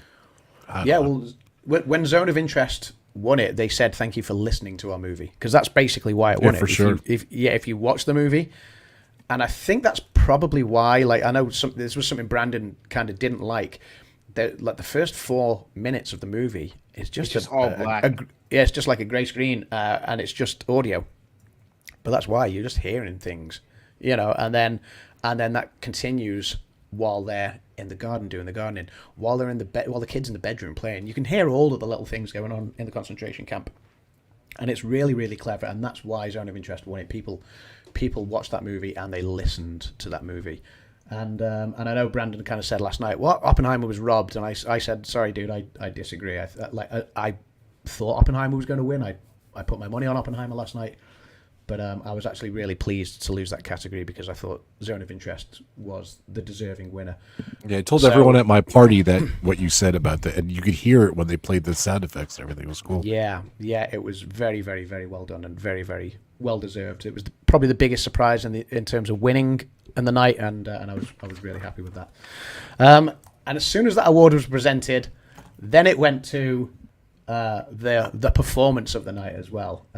It was an absolute amazing moment, I personally feel, and I think this was a moment that you could describe when you look back in years to come as a genuine Oscars moment when it comes to like performances. And there's been some great ones over the years, like when you had the cast of Les Mis on stage, doing One Day More and things like that. You've had some great Oscars performances. Lady Gaga and Bradley Cooper doing Shallow as well, over the years and things like that. Lady Gaga doing the Sound of Music 50th anniversary medley as well in honor of Julie Andrews and things. So, but this was a true Oscars moment. Ryan Gosling getting up and performing I'm Just Ken, and here's my pink glass in honor of Ryan Gosling's performance. Did you guys know? Real quick before we dive into this whole performance, because there's so much going on here. Did you know his outfit was to honor Marilyn Monroe? It was. Yeah, I was going to get to that. I've got the notes here. Yeah. So not just the outfit, the staging. So obviously Gosling did perform on stage with Mark Ronson and Andrew Wyatt, who are the song's producers, and they were also joined by four of the movie's Kens as well. Came out to perform. I think there were 65 dancers overall, and then you also had Slash and Wolfgang Van Halen taking on the guitar solo duties, which was great. Ronson did say that Gosling actually wrote the script for the performance. He kind of helped choreograph it all, but he had to be badgered into doing the performance at first. If you remember, he skipped performing any of the La La Land stuff with Emma Stone in 2017, and I don't think he was overly keen on performing at the time. But they said, look, everyone else is going to do it, so he said, okay, fine, and he kind of wrote the performance. And you're absolutely right, Brandon. It was an homage to Marilyn Monroe doing Diamonds Are a Girl's Best Friend. They both wear pink in that. They both used a set of stairs with dancers. It was cool. The dancers also wore the same tuxes. Yeah, the dancers wore the tuxes. Obviously, I'm Just Ken used Barbie heads when they all ran on stage, whereas Marilyn Monroe, they used love hearts. So, but yeah, it was an homage to Marilyn Monroe's Diamonds Are a Girl's Best Friend. And then it was topped off beautifully when he jumped off the stage and he had a sing along with Greta Gerwig, with Margot Robbie, with America Ferrera, and even with his La La Land co-star Emma Stone. Yeah, and I thought that was fantastic. So they all got to sing and join in as well. You know what's so funny is thinking about La La Land. This Oscars season made me think of their characters from La La Land. Yeah, because Sebastian wanted to get a career in music. Sebastian got his thing by performing at the Oscars. Stone, who played Mia, wanted Best to be an actress. And she was nominated for Best Actress. Yeah. So. That was cool. Good point, Brent. Yeah. Queen opening the Oscars was pretty memorable. Yes, actually, Grace, that's a good shout as well. I do remember that one. I thought that was a fantastic Oscars moment as well. Did we mention Slash? Yes, Slash and Wolfgang Van Halen both soloing together at the end, both hugging each other at the end. It was great. So yeah, it was a great Oscars moment. Kim and I. And Kim's kind of been sort of almost scowling at me a few times, but I think she likes it deep down. I've been singing "I'm Just Ken" all day to the point where she's walking around the house singing it now, and going, I can't get the song out of my head. And it's been great. I woke up and literally the first thing in my head was "I'm just Ken and I'm enough and I'm great at doing stuff."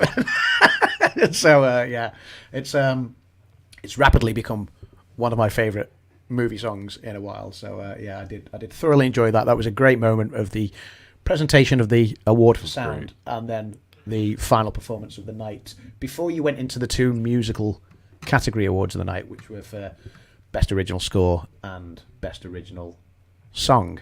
That was the highlight all the news showed afterwards. I'm just kidding. I'm just kidding. Yeah, it was the biggest production of the night. You even had pyros going off on the stage at the end as well. So yeah. That was your Super Bowl halftime show of the Oscars. Yeah, it was over the top on purpose. So. Yeah, absolutely, and that's why they trimmed down the performances. We were talking about the American Symphony and the Flaming Hot performances being cut short, and that was because they wanted a big production of "I'm Just Ken," and it really lifted the roof. It really just, I think everybody had a great time. Even Spielberg was up applauding at the end. So I think it was great. Kay says we need a video of Adam singing "I'm Just Ken." Maybe next year. Maybe when we go into Oscar season next year. I'll put a suit on if you want to make the video. Yeah. I was going to say, if we're going to make a video, maybe whoever wins the award, and we're obviously not there yet, but me and Rob are still tied at this point after that on 14 apiece after the presentation of sound, which we both got wrong because we both went with Oppenheimer. But yeah, maybe whoever wins this overall at the end, and we'll get to that, maybe they need to do a music video. We got to get Dan and like Mike we did the involved. video. Yeah, we'll get everybody involved. Yeah, and "I'm Just Ken" will be performed. Yeah, something else I loved is like they got Simu Liu to do it. I forget the actor's name, but whoever played Bob Marley in One Love and this new one. Because he's one of the Kens in the film. Yeah, he's one of the Kens. Yeah, absolutely. So he was there as well. Like I knew this one wasn't going to win the best original song, but man, after that performance, you just wish it would have won. You know? Yeah. You know, it's funny. I had the lead the entire time. Kingsley Benadir, by the way. Kingsley Benadir was the actor you're talking about there, Brendan. Yeah.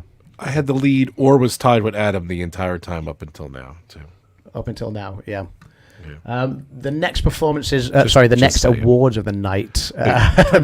Time out. I've never won before, by the way. So at this point, I'm like, wow, this might be my, like, even Kimmy's yelling in the chat, this might be your year, Rob. I'm all excited and everything, but I don't know. I'd never won before. And obviously in the intro, I said I had to take 19. I felt I had to take 19 or 20 again this year to win because Adam's so damn tough. He's unbelievable. So.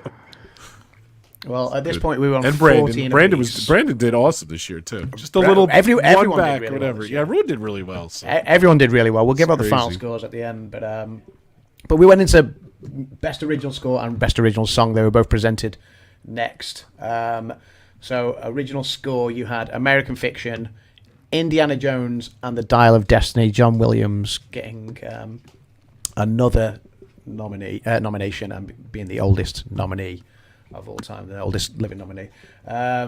Robbie Robertson, his posthumous nomination for Killers of the Flower Moon, because he sadly passed away 2 months before the release of the film. Ludwig Göransson for Oppenheimer, and Jerskin Fendrix for Poor Things as well. Can I bring up a point here? I know Dan's not here, but Dan at this point is only like he's 3 away. But it's so funny. He hated Barbie, and he picked Barbie like 3 times, 2 or 3 times. Yeah, I mean, because if he didn't pick Barbie, he would have been neck and neck with us. Which is bizarre. Sorry, Brandon. What?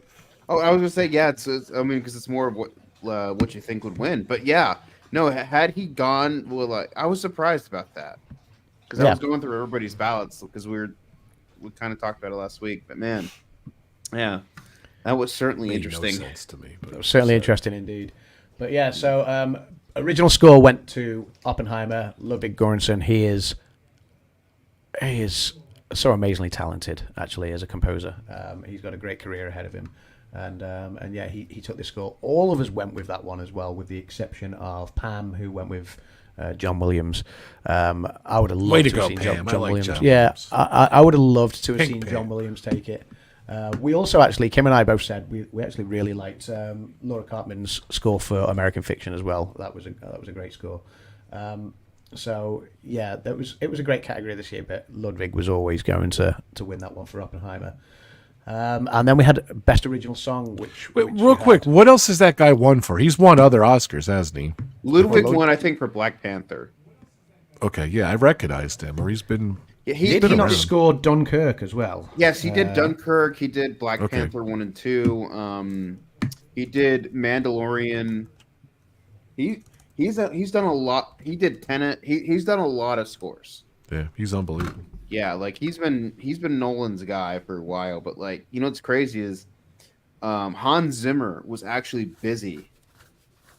That's So, funny. because Nolan wanted Hans Zimmer to do the score originally, and I think he was busy, He so would've been he ended up perfect. hiring Ludwig. And honestly, I think Ludwig was the better of the two as far as for this film. Like, no, like Hans Zimmer would have done a great job, but I feel like Ludwig would have been is just the Yeah. better fit for this Okay, film. sorry about that. Yeah. So obviously, song. The nominees were "The Fire Inside," which was Diane Warren's song from Flaming Hearts. You had "I'm Just Ken," "The Moment of the Night," the song of the film for me from Barbie. You had "It Never Went Away" from American Symphony by John Baptiste. You had "Wazazi," a song from My People from Killers of the Flower Moon, and you had "What Was I Made For," the Billie Eilish song, also from Barbie. We all predicted this one. As much as I would love to have seen "I'm Just Ken" win it, it went to "What Was I Made For" by Billie Eilish, and it's a beautiful song. So so it was absolutely well deserving. I don't begrudge Second it. Oscar. Its win at all. Billie Eilish is, you're right, second Oscar at the age of just 22 years old, because she won in The 2022 youngest- for No Time to Die as well. She's the youngest person to win 2 Oscars, isn't she? So yeah. What, Braden? He just took the words right out of my mouth. Sorry, Benny. Sorry, So yeah, good. No, you're absolutely So right. good. Yeah. And that's the sad reality. I'm just Ken lost to Barbie. Yes. yeah. It's like Here the we story go. of the movie. Here So, we go. Before the big awards, we did have And the actually in gotta memoriam go section. soon, so we got to Yeah, get. we did have the in memoriam section, which I'm mentioning because Brandon was just talking about Hans Zimmer. Hans Zimmer actually did a new orchestration for the song used was "Time to Say Goodbye," which you had Andrea Bocelli and his son Matteo Bocelli singing it together. But the orchestration was done by Hans Zimmer last night for that in memoriam section, which I thought was one of the most beautiful in memoriam performances I've ever seen. So yeah, that was there. It's sometimes a bit earlier in the night. They saved it to just before the last four awards, the last 4 big awards, we should say. So the first of the big awards to be presented last night was this one.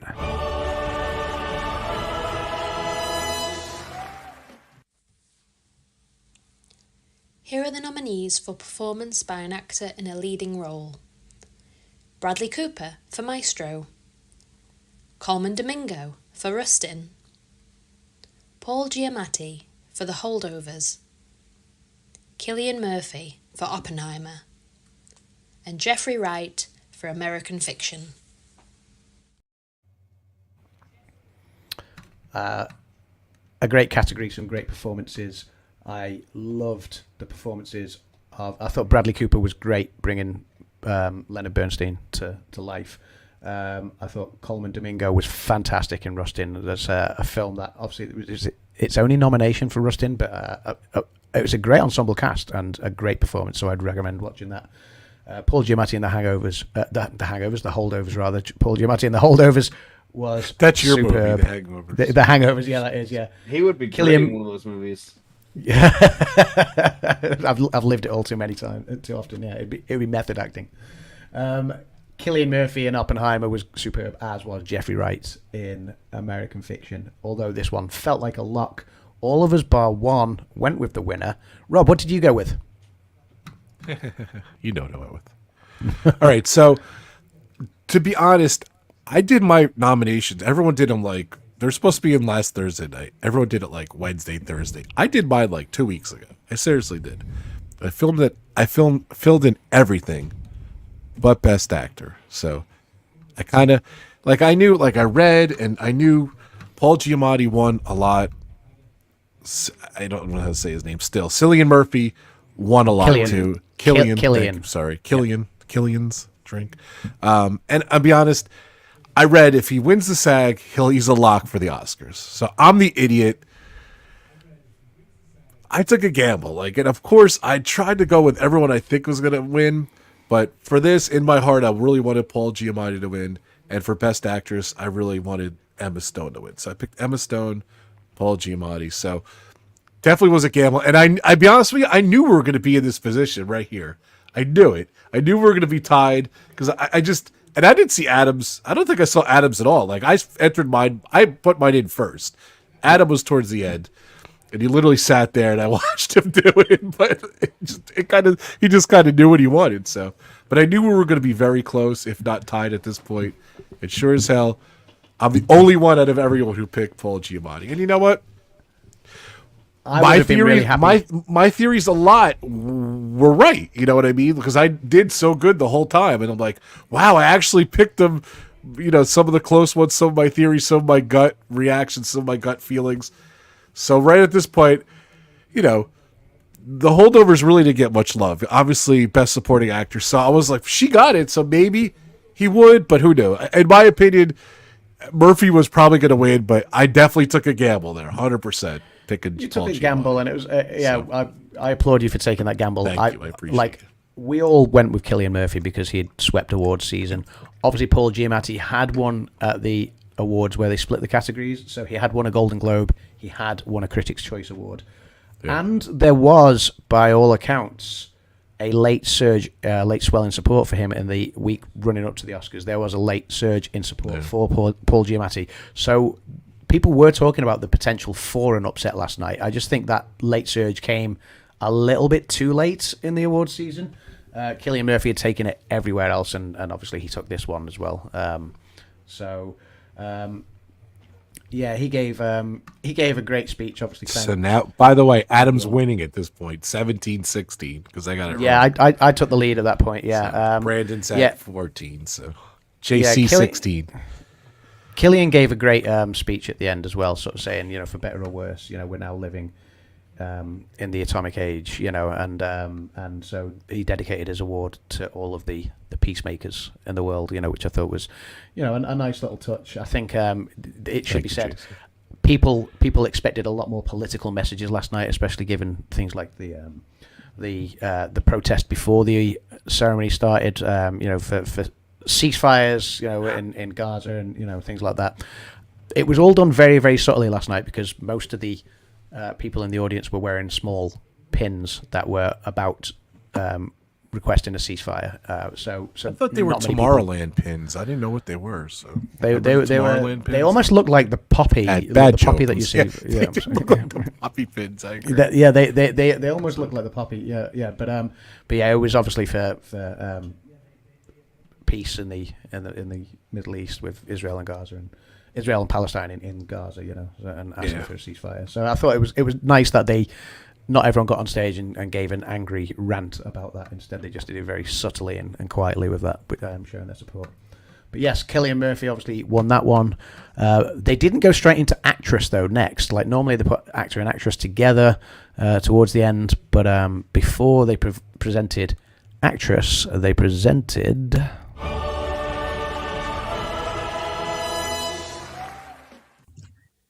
Here are the nominees for achievement in directing. Justine Triet for Anatomy of a Fall. Martin Scorsese for Killers of the Flower Moon. Christopher Nolan for Oppenheimer. Yorgos Lanthimos for Poor Things. And Jonathan Glazer for The Zone of Interest.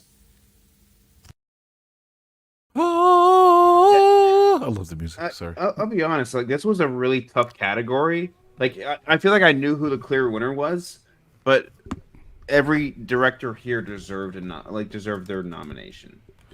Yeah, and there was obviously obviously a big Scorsese outcry. in there. He always deserves it. Period. Just from everything he's done. So sorry. Scorsese's the type of guy to just. It's crazy. Just like Scorsese's just the guy who's just always at the top of the leaderboard. Yeah. As they said Well, with Spielberg, he's the he's most got a nominated season pass. So Yeah, well, Scorsese obviously became the most nominated living director of all time with his 10th nomination this year. It's crazy. Spielberg had tied up with him for The Fabelmans last year. They were on 9 apiece, but Scorsese's gone one ahead again. That's the most nominated living director. I think William Wyler has 12, but he's obviously no longer with us. Yeah, Scorsese just seems to direct long, epic pictures these days, though, like The Irishman and Killers of the Flower Moon, both like 3.5 hours plus. So I just think that's where it maybe costs him. But yeah, Scorsese was. you really wait, time out. You really think that's why he's hurt because of the long movies? I think audiences struggle to stay connected for that long sometimes. You know, a lot of them say that. So yeah, that's what I think maybe hurts his chances. Okay, personally. Bradley Cooper was overlooked, but although he directed himself into an acting nomination. Justine Triet, she did great for Anatomy of a Fall, and thankfully she was in there because otherwise I'm sure the headlines would have been that it was a male-dominated category again because Greta Gerwig was overlooked. Yorgos Lanthimos was his direction for Poor Things I thought was great. And Jonathan Glazer for The Zone of Interest. But yeah, Christopher Nolan, what he put together for Oppenheimer was superb, and I thought it was a well-deserved victory. We all went for Nolan, so there was no surprise there. That was the third of the big technicals, along with cinematography and film editing, that we saw Oppenheimer take. So it kind of was a bit of a precursor for what was to come as well. But then you went back to the acting one. It should be said, obviously, actor in a leading role. Who are the presenters of that? You had Nicolas Cage, you had Matthew McConaughey, you had Brendan Fraser, who won last year. Brendan Fraser won last year, obviously. Who were the other two actors who presented that again? I thought Brendan Fraser, that's all they won for was Best Actor. So maybe that's why if he could win it last year, Paul Giamatti could win it this year. That was another thought too. So I had to get that in. Yeah. Sorry. No. That's fine. Don't apologize. I'm trying to think who presented actor. I'm seeing actor in a leading role. Who else presented last night? It doesn't matter, be honest. I can't remember who presented. It'll come to you. Oh, but don't forget. Kim saying what? Sorry.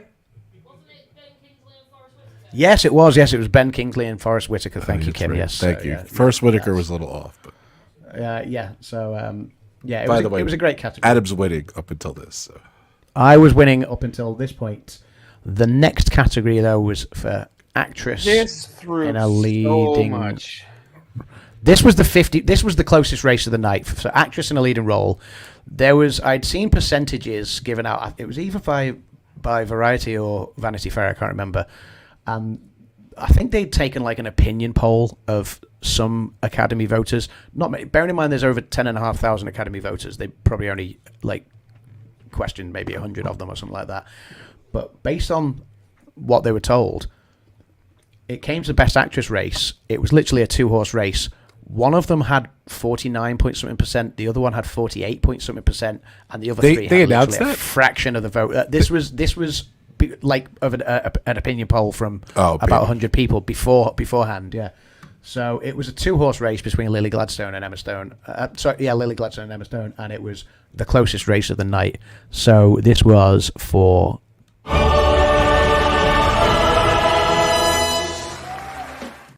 Here are the nominees for performance by an actress in a leading role. Annette Bening from Naiad. Lily Gladstone for Killers of the Flower Moon. Sandra Hüller from Anatomy of a Fall. Carey Mulligan from Maestro. And Emma Stone for Poor Things.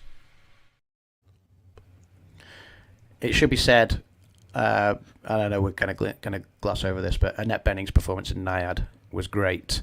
Sandra Hüller's in Anatomy of a Fall was sublime. and Kerry Mulligan's performance in Maestro was the performance that really carried that film. Her performance as Felicia Montalegre was brilliant. It was such a great performance. All of this category were great, but For sure. so most of us went with Lily Gladstone based on the swinging momentum that we saw at the SAG Awards, where Lily Gladstone won that one. Lily Gladstone had taken Golden Globes and Critics' Choice Awards, as had Emma Stone, but Emma Stone took the BAFTA as well. And everyone thought that Emma Stone was nailed on up until a couple of weeks ago. Up until when Lily Gladstone took the SAG Award, and there seemed to be a momentum swing. Most of us. That changed my entire. That ruined any chances I had of like getting close to winning.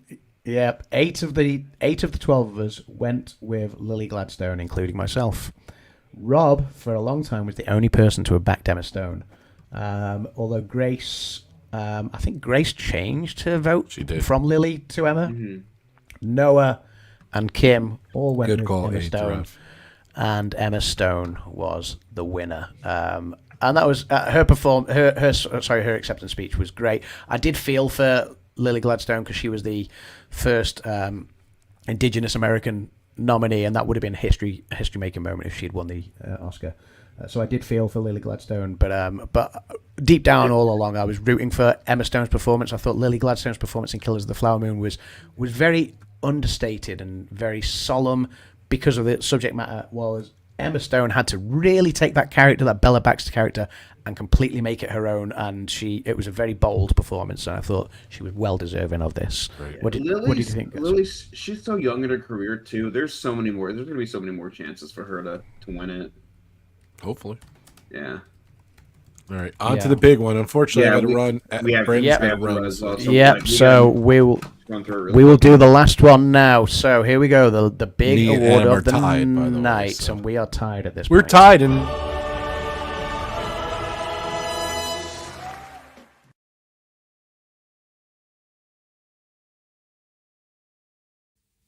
Here are the nominees for Best Picture: American Fiction, Anatomy of a Fall, Barbie, The Holdovers, Killers of the Flower Moon,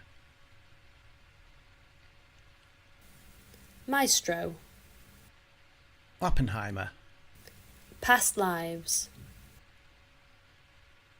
Poor Things, and The Zone of Interest. Sorry, Rob, I didn't mean to cut you off there, but yeah. Grace says to correct the record, she meant to pick Emma the entire time. So, okay, Grace, yeah, that's fine. That's fine. Yeah, I wasn't calling you out, don't worry. But yeah, Best Picture. Freaking Al Pacino, man. Al Pacino. Freaking Al Pacino. Well, this is something Kim and I were talking about before while we... I should say as well, sorry, just Emma Stone becomes part of an exclusive club of people that have won an Oscar under the age of... 2 Oscars, sorry, under the age of 35. So it should be. And I did like Jimmy Kimmel's speech just before they presented Best Picture, where Emma Stone had won the award. If you remember, in 2017, she won the Best Actress award just before the La La Land Moonlight faux pas. So Jimmy Kimmel did shout, "Make sure we tear up that envelope so we don't make a mistake with Best Picture," which I thought was the best. Yeah, that was the best. And ironically, they were there. It was just weird. Al Pacino was fun. It was just like the most underwhelming announcement for a Best Picture ever. He's like, "My eyes see Oppenheimer." See, we were talking about this. And you just ruined it. You just ruined it the same way. So I read something. Listen. If anybody's watching the stream, they either saw the Oscars or knew the results already. Yeah, Oppenheimer, obviously, as Brandon just said, Oppenheimer won Best Picture, and we all went with that. No, Al Pacino mumbling that. I did say to Kim earlier that if you think back, Best Picture, they always wheel out a star from yesteryear, a legend from yesteryear. And quite often they end up mumbling something that kind of, normally they're told to say, and the Oscar goes to. They cut away from the 80s. They don't say the winner is anymore. They always say the Oscar goes to. So there are no losers. That's their reasoning behind it. The Oscar goes to is kind of what they say. But if you remember when Coda beat Power of the Dog, you had Liza Minnelli, who's maybe not in the best of health anymore, and Lady Gaga was helping her through, and she kind of, held up the envelope for her, and Liza Minnelli just kind of went, ooh, Coda, and just kind of blurted it out. Or if you think back to Faye Dunaway, and Warren Beatty with the Moonlight thing. I have to go. Oh, okay. I got a hard stop. No, that's You got it. cool. You're right. All right, All right, dude. Brandon. Congratulations. All right, take care, bro. Take care, Bye, buddy. guys. Take care, bud. Bye. So yeah, if you think So you know, close. Warren Beatty showing, the envelope just saying, "Am I seeing this right?" and Faye Dunaway just blurted out, right. you always get someone that's a little bit old and bumbly who ends up kind sure. of just mumbling something, and people go, "Oh, what do you know?" But you just give them the dues for being out there and presenting in the first place. Like I told Adam, though, I read Michelle Pfeiffer was supposed to do the final award, but she didn't make it. So she didn't make it, yeah. So yeah, JC in the chat saying bye to Brandon. But yes, so as Brandon said, Oppenheimer was the big winner. It was always clear out in front. I don't think any of the other films really came close to it as a contender this year. I thought American Fiction was fantastic. Anatomy of a Fall was a great film. Barbie obviously was the biggest success story of the year in terms of box office. The Holdovers was great. Killers of the Flower Moon was a good picture, but I thought it was just too long. Maestro was well made, but slightly underwhelming. Although, like I said, performances were good and it was well made. It was just slightly underwhelming. Past Lives was too understated to stand a chance, I think. Although it was a beautiful story. Poor Things was probably the one that was closest in this race, but just it couldn't get near to Oppenheimer really. And The Zone of Interest, I think a lot of people loved what they did with that, but again, I don't think it was close to Oppenheimer. But Oppenheimer was the winner. It was a very big production, and I think a technical masterpiece and well deserving of the Best Picture win. I would have loved to have seen a Power of the Dog versus Coda sort of shift and a surprise last night. But yeah, what did you think of Oppenheimer? I felt the same way you did. Everything you said, I felt the same way. So Yeah, which is very.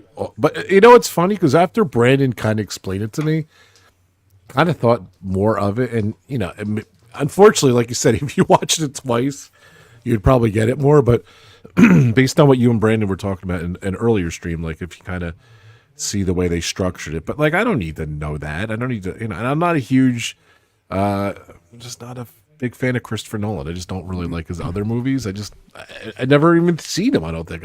So was it okay? Yes, I expected a lot more. And it was a little bit strange and all over the place, and there were some strange parts in the movie, and it definitely wasn't what I thought it was. But you know what? yeah. It won. I knew it was going to win, and you know what? There you go. There you go. So, and you said the same things. You said a lot of the same things I said. So we don't It have was. to get back. I thought the sound was a little clumsy, which even though it was big epic sound, I thought the sound was a little clumsy at parts, which probably leans towards why I preferred the Zone of Interest sound as well. And I was so pleased that the Zone of Interest won that. And I thought the storytelling was a bit erratic, and it wasn't. It was hard to get into at first. Everything else was great with the movie. Don't get me wrong. Everything, the score was fantastic. The cinematography was great, even though I preferred Maestro's. Everything technically was fantastic with the movie. It was a technical masterpiece. But I just felt a bit disconnected from the story to begin with, and I was maybe 30 minutes in before I eased into the film. Yeah, exactly. So, and like you said, I'm like a broken record. I say this list isn't a great list of movies. I do say it like a lot of you times. say it every year. But yeah, this was, I love Holdovers. This was probably the best list for a while. I didn't think. like Maestro. I didn't really like Oppenheimer. I saw American Fiction. I liked that, and I didn't see the rest. So I want to see Poor. The only thing I'm going to see is Poor Things. I know it's going to be a bizarre movie, but it's a bizarre movie, but it's very, very fun. all right, and let's get to it. What was the totals? Let's go So the through it. totals- Awesome job, by the way. So in 12th place, and we should caveat this by saying she didn't pick 7 categories. The Pam team. She could have got a much better score. So with 7 out of the 23, but bearing in mind she didn't pick 7, so technically it's 7 out of 16 was Pam.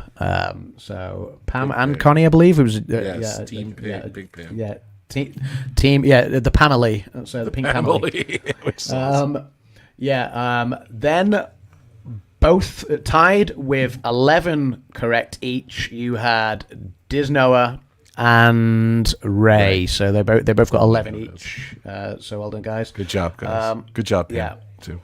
With 14 next, you got Movie Mania Nick. Not bad, Nick. Good job, bud. Well done, Nick. Good job. Then with 15, You have Jim from More Sunshine, Please. Good job, Jim. I So, should be clapping well, for everyone. well done. Yeah, well, applause for everyone. For Pam, Yes. for Noah, for Ray, for Jim, and job, for Movie guys. Mania Nick as well. Yes. Then on 16 apiece, and tied in 4th place, you have Dan and Brandon. So our 2 Pub Talk regulars. So 16 apiece, Dan and Brandon. And by the Well way, done. if you didn't pick Barbie, you would have beat Brandon. Dan, just gonna put that out there. So you would have had 18, so you would have gained 5 per second. But good. JC is giving his applause in the chat as well. JC, with yes. with 17 in 3rd place, you've got Grace. So well done, Grace. Grace wasn't confident with her picks this year. She but came yeah, back. She, She well, did yeah, good. she came back. She came back, and at one point, she really, I think it was the early ones in the night that kind of cost Grace, because she was kind of like, I'm not doing well. I think she was like 4 out of 8 to begin with and things. So that's maybe where in joint 2nd place, both with 18, you've got JC and our 11th hour entrant, Good Kimmy. job. So Kimmy was like, I don't know what's going to win. I'm not going to Did partake awesome. this year. And in the 11th hour, she put her picks in. She didn't cheat. She Tied for didn't second. she just sat there while I was doing Red Carpet Live. She sat there and just went, right. And in 10 minutes, she just kind of That's awesome. handed me a piece of Good paper. job, Kimmy. Good job, And, Jonathan Chung. And with 18 apiece, Jonathan Chung, JC, and Kimmy. So well done to those 2. And then the winner of Pub Talk, the 6th annual Pub Talk Oscars, was a tie. It's the second Winners, time we've had a baby. tie. It's the second time we had a tie. We had a tie a couple of years ago when Grace and Kim both won. But yes, the winners, plural, this year were this guy right here, Mr. RobFuz. He's got a cardboard cutout one. And we haven't got Get our real yours, ones get yet. yours, get yours. We will do an award where we both actually get our next statue. This is my last year one, so until we get one each again. But yes, Mr. RobFuz. So congrats, never Rob and won. Adam.